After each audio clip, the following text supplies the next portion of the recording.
Hello, this is going to be a quick video on how to input sessions into PowerSchool. I'm impersonating a user right now, so you could have these same buttons. However, you might have some different buttons. So just to let you know, the home button, badges, courses, and resources and transcript, those are all going to be if you're attending a session. Also, the resources button is a place where we house videos for extra ways and instructions on how to do different processes. But the one we're going to use today is importing a session, so you're going to want to click on the administration button. Go ahead and click on course administration, and then you're going to go to create new learning opportunity. It will always be an instructor-led course. And we're going to do a session today that is not on Schoology. It's simply going to be a session that could be virtual or face-to-face. So I'm just going to title this Sample Health Course because I'm impersonating Miss Maxwell. So here's where I could do the description.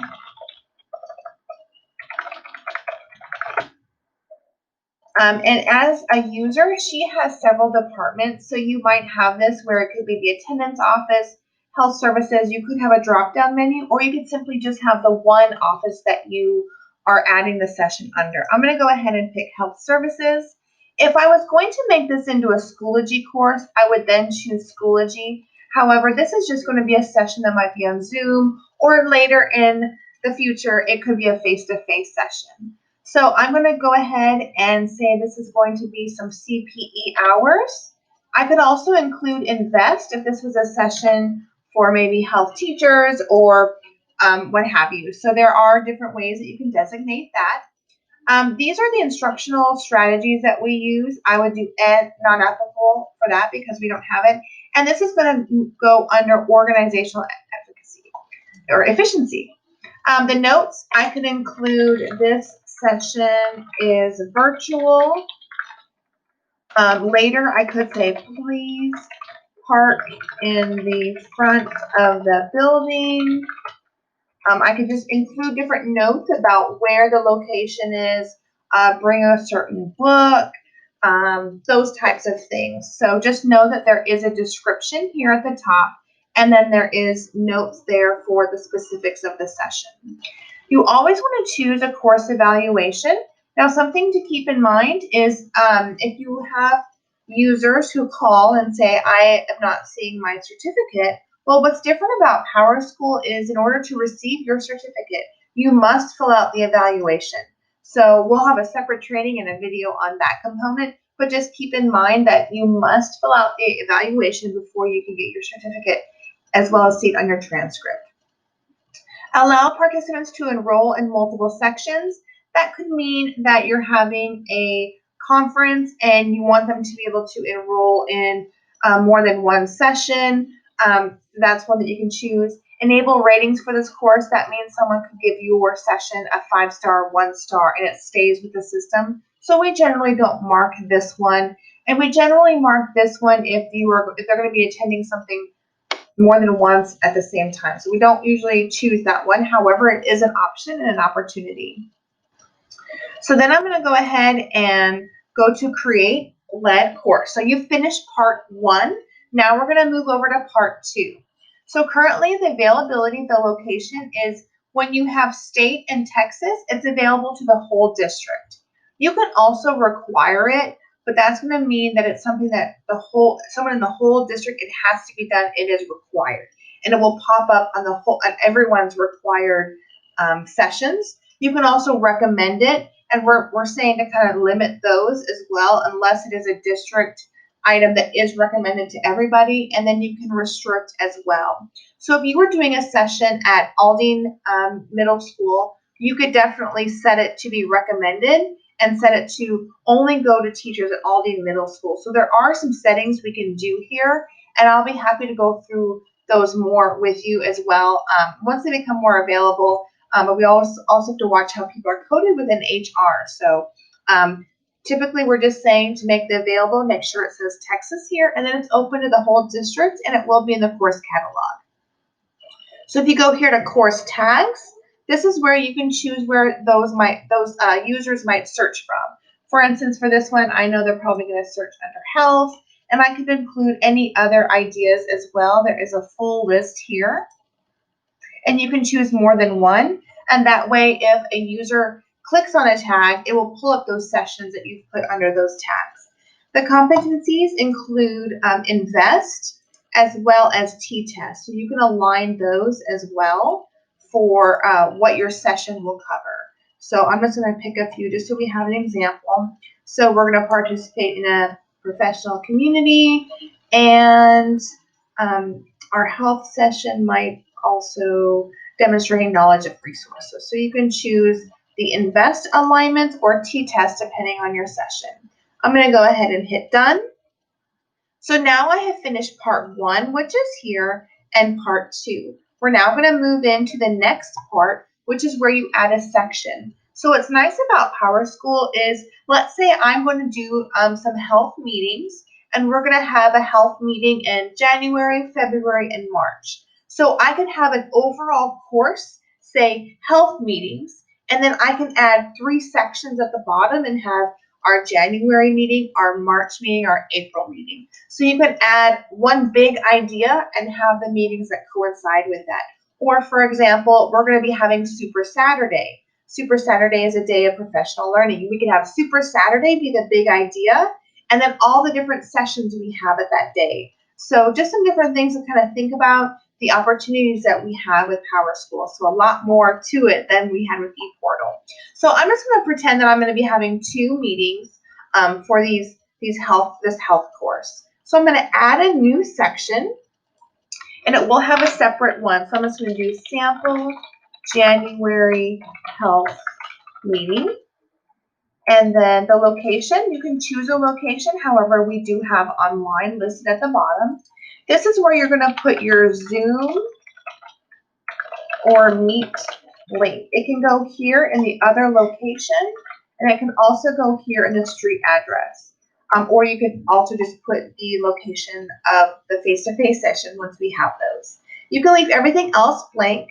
You can also do attendance where it's taken once a day or twice a day depending on your session.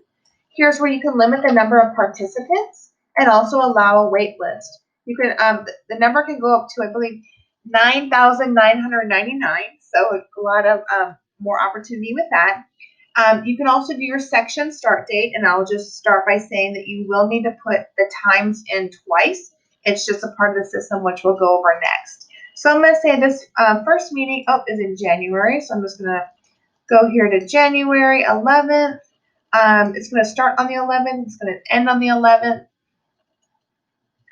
And I want them to register all the way up until January 8th because I need to get my supplies ready. And what's nice about this as well is, I'm going to put in my times. So we'll do 8 to 10. I think I did 4 hours, so we'll do 8 to 12. And what's nice is I can choose to have this released right now, or I can even wait and have this released December 1st. So you can definitely work ahead and then have the sessions pop out later. And here is where I put the description just for this section. So this is a January meeting for health. I can attach files. Maybe I have an agenda. Maybe I have something I need the participants to work on. And you have now completed part 3. And then there are 3 or 4 more parts we need to go to. So here I can see my section. And you'll notice it says no class times. I had mentioned you have to add those class times twice. So the next thing you want to do is you want to include instructors. One thing I'm going to suggest is you want to make sure you list yourself as an instructor, even though you might not be teaching the course, because I'll show you later how it will make it a little bit easier to access those. So I could add Michelle Maxwell. I can also add, maybe I'm going to present it, so I'm going to add myself. So you can add more than one, and I'll show you the button that creates. So now I have my instructors. I'm going to go next to the second button, which is our class times. So this is where we're doubling our work, but it's very easy. It's done for us. So we're under class times. I'm just going to click here to add a class time. It's going to bring over those times I already put in. I'm going to double check, and I'm going to hit save and exit. So now the red is gone. Our times are there. We also have manage roster. So this is where you do everything with the roster. So I could add a learner. Let's say I have someone who I want to make sure is in the session. I have someone that's going to be my back end. I want to make sure that they're there. You can also look at your wait list. You can remove participants if they're not part of your department. Here's where you'd find your sign-in sheet. And if you do have an AM and PM sign-in sheet, it will have both of those. So if you do a face-to-face session, they would need to sign in the morning and then maybe after lunch. You can print out name tags and table temps. This is where you'll take attendance. And then also when you do take attendance, you'll want, after you have done the attendance, you want to make sure you do autocomplete based on attendance. And that will tell the system to send the emails to remind participants that they must fill out their evaluation before they get their certificate.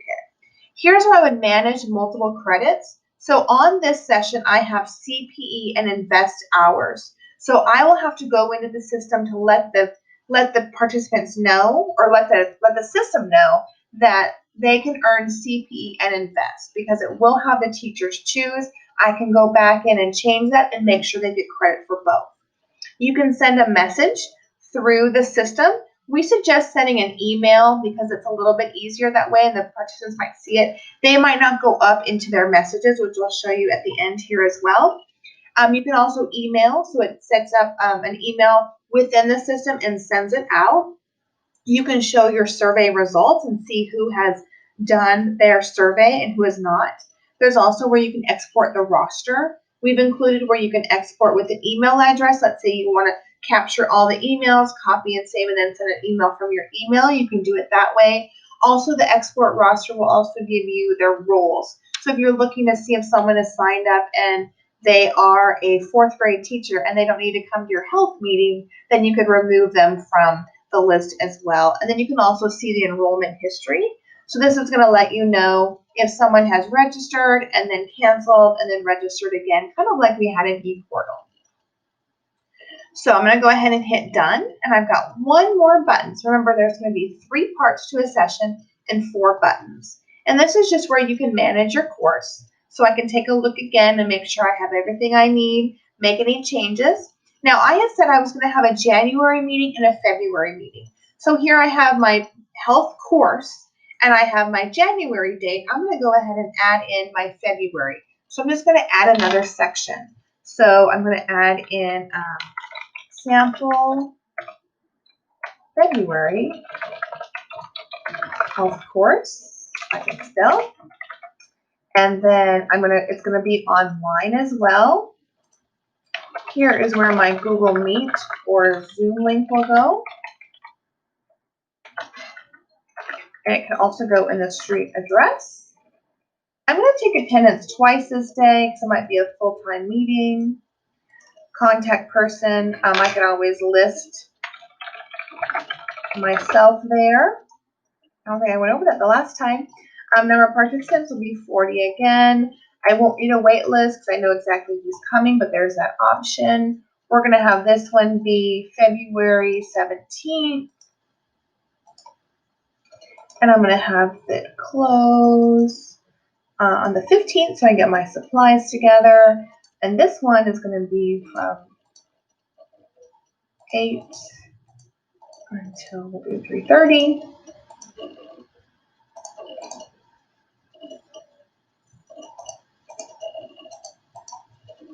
And I can decide to release that now or later. This is the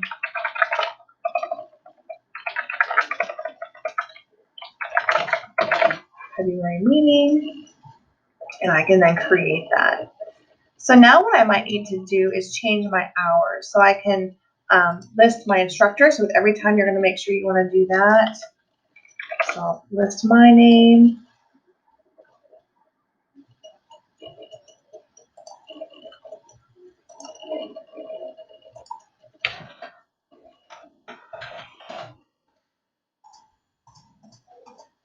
Okay, and I'll be showing you in a moment why that is so important. And then I'll go to my class times again. Remember, just hit this button. They're already there for me. I'll hit save and exit. I can then view my roster for this, and then I can manage the course. So now what I'm thinking about is I'm having these 2 sessions. I have one for 8 hours, and I have one for 4. I might need to come up here and change my hours since I've added it under one big section. So if I need to edit these hours here, I can simply go to Edit with this button, and I could change this, and that way if they attend both sessions, they know that they will get the 12 hours. However, for each session, the first one they would be awarded the 4 and then the 8.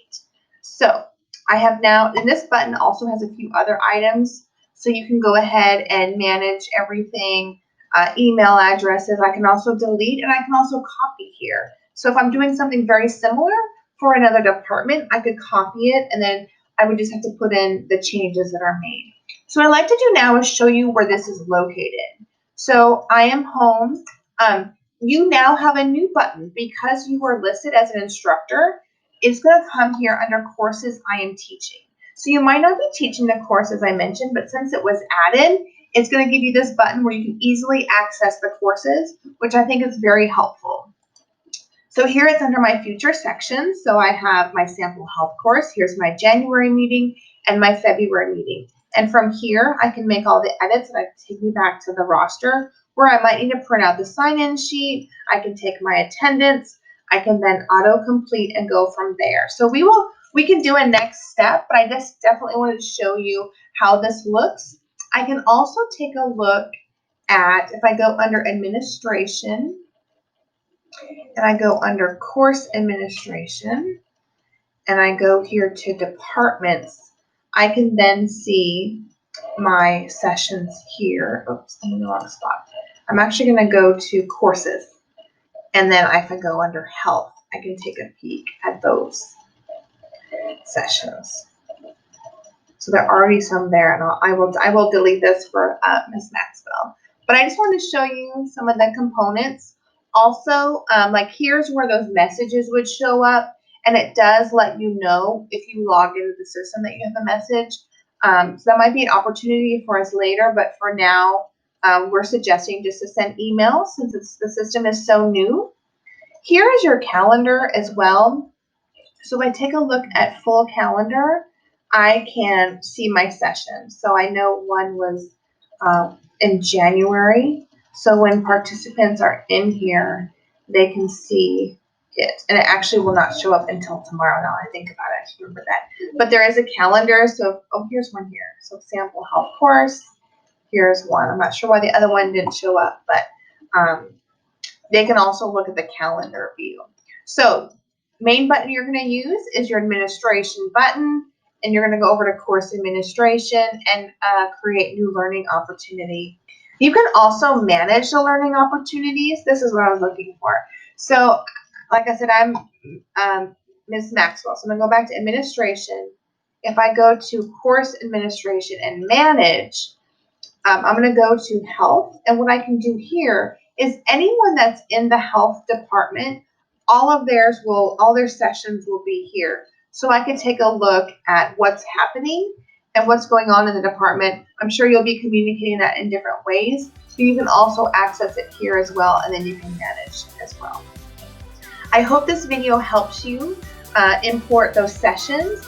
Please know it is a learning process. We found the best way to learn about this is to dig into the system. You can't hurt anything unless you delete. So let us know before you delete. Please reach out to Stephanie Knight or Shamilia Robinson, and we are happy to help, as well as the DLS team. They've been trained as well. But shoot us an email, give us a call. We're here to help. We hope you have a great day and a great weekend.